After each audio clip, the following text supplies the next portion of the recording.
Hi guys, എല്ലാവർക്കും പുതിയൊരു വീഡിയോയിലേക്ക് സ്വാഗതം. സൗരയൂഥത്തിലെ മറ്റ് ഗ്രഹങ്ങളെ നമ്മൾ കൂടുതൽ അടുത്തറിയുവാനായി ആഗ്രഹിക്കും തോറും പതിയെ പതിയെ നമ്മൾ അകന്നുകൊണ്ടിരുന്ന ഒരു കൊച്ച് ഗ്രഹമാണ് മെർക്കുറി അല്ലെങ്കിൽ ബുധൻ. ഒരുപക്ഷെ അതിനുള്ള കാരണം ചൊവ്വയിലോ ജൂപ്പിറ്ററിനെ വലം വെക്കുന്ന യൂറോപ്പയിലോ അതുമല്ലെങ്കിൽ ശനിയുടെ ഉപഗ്രഹമായ എൻസിലാഡസിലോ എവിടെയെങ്കിലുമൊക്കെ ജീവന്റെ തുടുപ്പുകൾ കാണാം എന്നുള്ള നമ്മുടെ ചിന്തകളായിരിക്കും. ശീതമഹായുദ്ധകാലത്ത് അമേരിക്കൻ സ്പേസ് ഏജൻസിയായ നാസ 1970കളിൽ വിക്ഷേപിച്ച മറൈനർ ദൗത്യത്തിലൂടെയായിരുന്നു ബുധൻ എന്ന കൊച്ചു ഗ്രഹത്തെ തേടിയുള്ള മനുഷ്യന്റെ യാത്രകൾ ആരംഭിച്ചതും. അതിനുശേഷം മെസഞ്ചറും ബേബി കൊളംബോയും പോലുള്ള നാമമാത്രമായ ദൗത്യങ്ങൾ മാത്രമായിരുന്നു ആ കൊച്ചു ഗ്രഹത്തെ തേടി പിന്നീട് യാത്ര തിരിച്ചതും. പുരാതന കാലത്ത് സുമേറിയൻസും ബാബിലോണിയൻസും തിരിച്ചറിവിൻ്റെ ദേവനായ നബുവായിട്ടായിരുന്നു ഈ ഗ്രഹത്തെ കണക്കാക്കിയത്. പിന്നീട് ഗ്രീക്കുകാരെ കബളിപ്പിച്ച ഒരു ചരിത്രം കൂടി ഈ കൊച്ച് ഗ്രഹത്തിനുണ്ട്. സൂര്യൻ ഉദിച്ചു വരുന്ന പുലർക്കാലത്ത് ബുധനെ അവർ കണക്കാക്കിയിരുന്നത് അപ്പോളോ ആയിട്ടും, എന്നാൽ സൂര്യന് അസ്തമിക്കുന്ന സന്ധ്യാസമയങ്ങളിൽ അന്നവർ അതിനെ കണക്കാക്കിയിരുന്നത് ഹെർമസുമായിട്ടായിരുന്നു. പിന്നീട് കാലം കുറെ കടന്നു പോകേണ്ടതായി വന്നു. അവർക്ക് ഇത് രണ്ടും ഒരു ഗ്രഹമാണ് എന്നുള്ള തിരിച്ചറിവിൽ എത്തുവാനായി. അതിനെ തുടർന്ന് ബുധന്റെ വേഗത തിരിച്ചറിയുന്ന അവർ വളരെ വേഗത്തിൽ സന്ദേശങ്ങൾ കൈമാറുന്ന ഗ്രീക്ക് ദേവനായ മെർക്കുറി എന്ന പേരും നൽകി.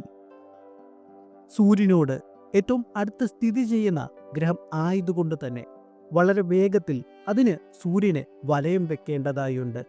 ഒരു സെക്കൻഡിൽ 47.87 കിലോമീറ്റർ എന്ന വേഗതയിൽ വെറും 88 ദിവസം എടുത്തുകൊണ്ടാണ് ഈ കൊച്ചു ഗ്രഹം സൂര്യനെ ഒന്ന് വലയം വെക്കുന്നതും. സൂര്യനിൽ നിന്നും 580 ദശലക്ഷം കിലോമീറ്ററുകൾ അകലെ സ്ഥിതി ചെയ്യുന്ന ഈ ഗ്രഹത്തിൻ്റെ വേഗതയിൽ എന്തെങ്കിലും ഒരു കുറവ് സംഭവിക്കുകയാണെങ്കിൽ ഗുരുത്വാകർഷണ ബലത്തെ തടഞ്ഞു നിർത്തുവാൻ സാധിക്കാതെ സെൻട്രിപെറ്റൽ ഫോഴ്സ് നഷ്ടപ്പെട്ട് അത് സൂര്യനിലേക്ക് ചെന്ന് പതിക്കുകയും ചെയ്യും. വെറും 88 ദിനങ്ങൾ എടുത്തുകൊണ്ടാണ് ബുധനൊന്ന് സൂര്യനെ വലയം വെക്കുന്നത്. പക്ഷേ ഒന്ന് സ്വയം കറങ്ങുവാനായി അതിന് 176 ഭൗമദിനങ്ങൾ വേണ്ടി വരുന്നു.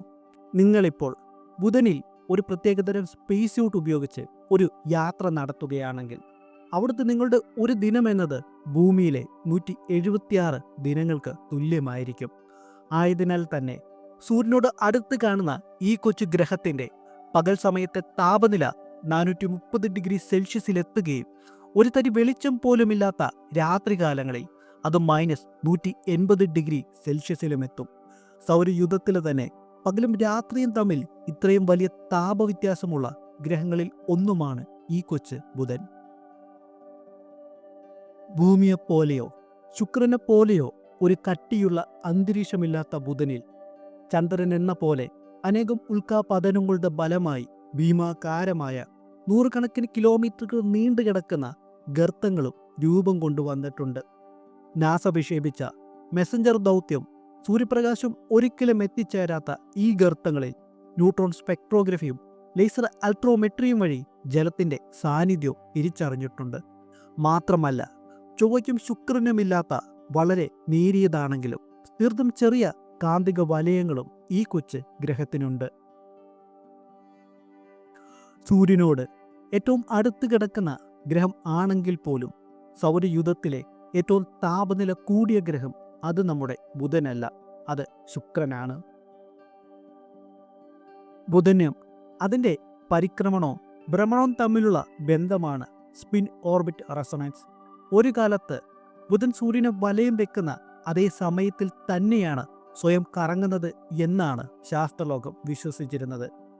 എന്നാൽ ഇത് ശരിയല്ലെന്ന് പിന്നീട് തെളിയുകയുണ്ടായി. ബുധൻ്റെ ഓരോ 2 തവണയുള്ള പരിക്രമണത്തിനും അത് കൃത്യമായി 3 തവണ സ്വയം കറങ്ങുന്നു എന്ന് കണ്ടെത്തുകയുണ്ടായി. സൂര്യൻ്റെ ശക്തമായ ഗുരുത്വാകർഷണ ബലമാണ് ഈ കൃത്യമായ താളത്തിന് കാരണം. ഈ പ്രത്യേകത കൊണ്ടാണ് ബുധൻ്റെ ഒരു ദിനം അതിൻ്റെ ഒരു വർഷത്തേക്കാൾ ദൈർഘ്യമേറി മാറുന്നതും. അപ്പോൾ ബുധനെക്കുറിച്ചുള്ള ഈ കൊച്ചു വീഡിയോ ഞാനിവിടെ കൺക്ലൂഡ് ചെയ്യുകയാണ്. വീഡിയോ കൺക്ലൂഡ് ചെയ്യുന്നതിന് മുമ്പായി നമ്മുടേത് പുതിയൊരു ചാനലാണ്.